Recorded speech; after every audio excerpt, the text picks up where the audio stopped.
क्या ये जो दिल्ली से आया है छोटा रिचार्ज, उसकी पार्टी ने साथ नहीं दिया? उसने साथ दिया। अब सब कहते हैं ओवैसी ऐसा है, मजलिस ऐसी है। अरे तुम्हारा चेहरा बयान कर रहा हूं मेरे अजीज दोस्तों और बुजुर्गों। जब ट्रिपल तलाक का मसला आया, तीन मरतबा पार्लियामेंट में मोदी ने बिल लाया और तीनों मरतबा अल्लाह सुब्हानहू व तआला ने मुझे एजाज बख्शा कि मैं ट्रिपल तलाक के उस काले कानून के खिलाफ बोल सकूं, दलाइल दे सकूं। संविधान को सामने रखकर उसकी धज्जियां हमने उड़ा दी। ये लोग क्या कर रहे थे? ये लोग तायीद कर रहे थे ट्रिपल तलाक के कानून की। मेरे अजीज दोस्तों और बुजुर्गों, बच्चों को लाठियों से मारा गया। बिल्किस का मसला उठा तो पूरे भारत में अगर सबसे पहले इन दोनों वाकयात के खिलाफ किसी ने नाइंसाफी और इंसाफ का मुतालबा किया, किसी ने उनकी तारीफ में आप जबान खोली, तो उसका नाम मजलिस असदुद्दीन ओवैसी था।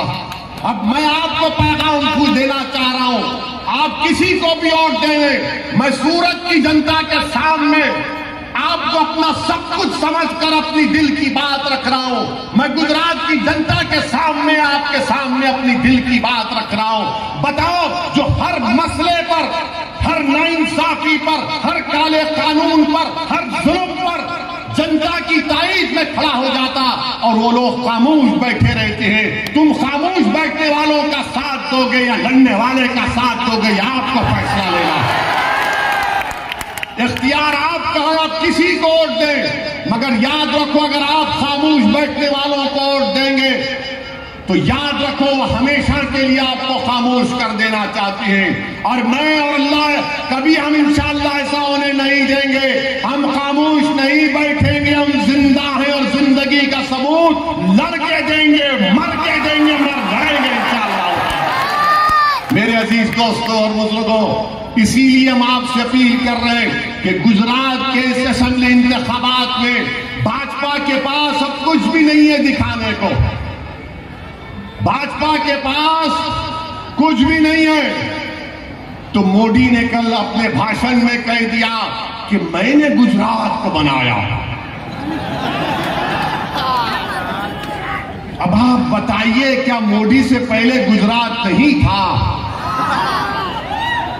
क्या अभी गुजरात नहीं है?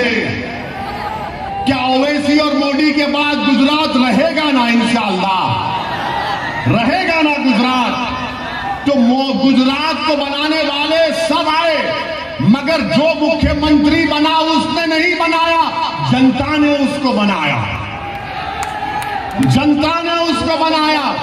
हाँ मोदी जी, गुजरात को सौराष्ट्र की महिलाओं ने बनाया, गुजरात को डांग के आदिवासियों ने बनाया, गुजरात को वडगांव के दलितों ने बनाया, गुजरात को सूरत के इन कारोबार करने वालों ने बनाया, जो रात के अंधेरे में भी हीरे की पॉलिश करते हैं, कपड़े पर एम्ब्रॉयडरी करते हैं। ये गुजरात बनाने वाले ये है, मोदी नहीं है गुजरात बनाने वाले।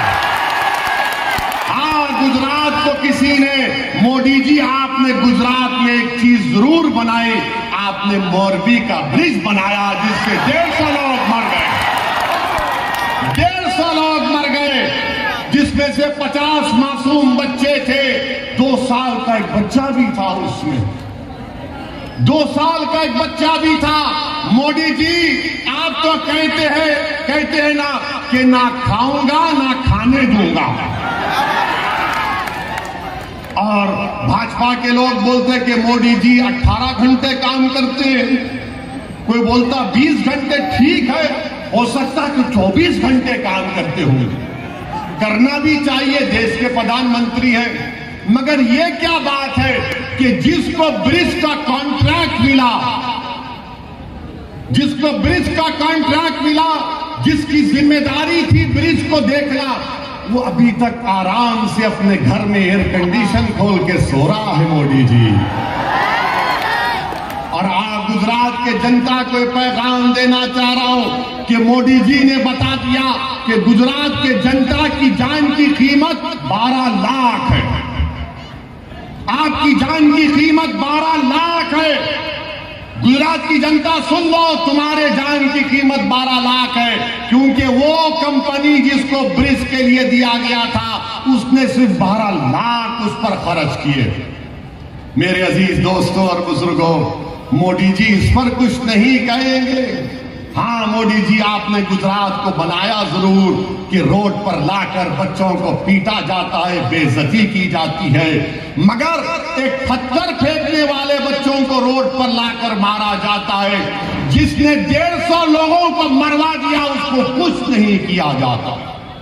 ये इंसाफ है, ये इंसाफ का पैमाना है कि पत्थर फेंकेगा तो रोड पर लाकर लठों से मारकर उसकी बेइज्जती की जाएगी, मगर जिसकी वजह से 50 मासूम बच्चे मौत की आगोश में चले गए, 150 परिवार के लोग मर गए, उसको लाठी तो छोड़ो, उसको तो कोई देखकर भी नहीं पूछता कि क्या किया तूने।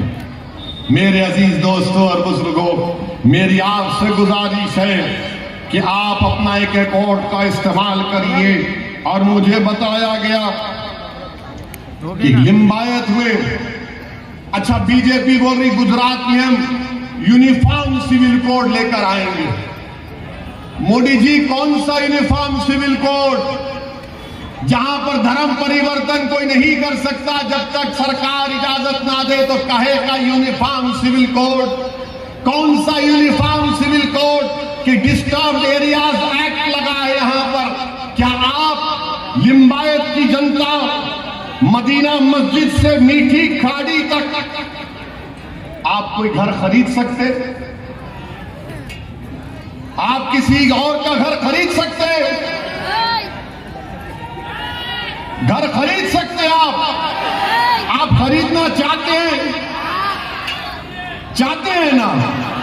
मगर मोदी जी बोलते ना ना नहीं, तुम घर नहीं खरीद सकते, मगर मैं यूनिफॉर्म सिविल कोड लाऊंगा।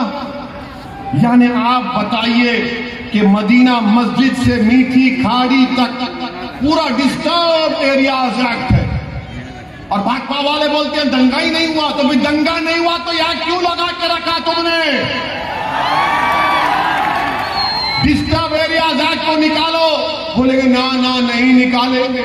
अरे जनता को हक है घर बेचने का, घर खरीदने का, मगर मोदी जी बोल रहे तुम्हारा घर आबाद नहीं हो सकता, तुम्हारा घर आबाद नहीं हो सकता, ये काला कानून रहेगा।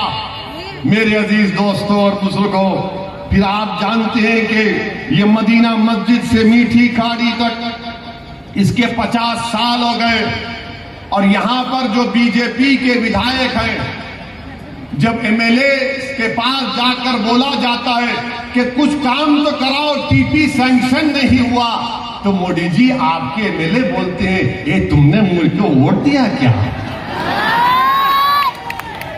तुमने मुझे वोट दिया क्या?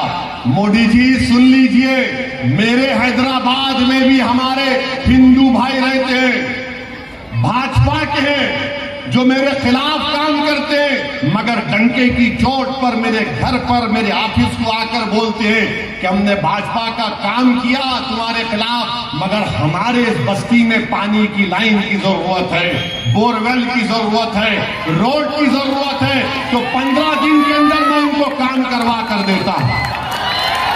ये नहीं देखता मैं कि मेरे खिलाफ काम किए। वो जाकर बोलते भी हैं कि हमने ओवैसी साहब से काम करवाया, मगर इसको वोट नहीं देंगे। मैं उनसे कहता हूं कि तू वोट दे ना दे, मेरे मुकद्दर में अल्लाह कामयाबी लिखा है तो कामयाबी होकर रहेगी। मेरा काम है कि सबका काम करना।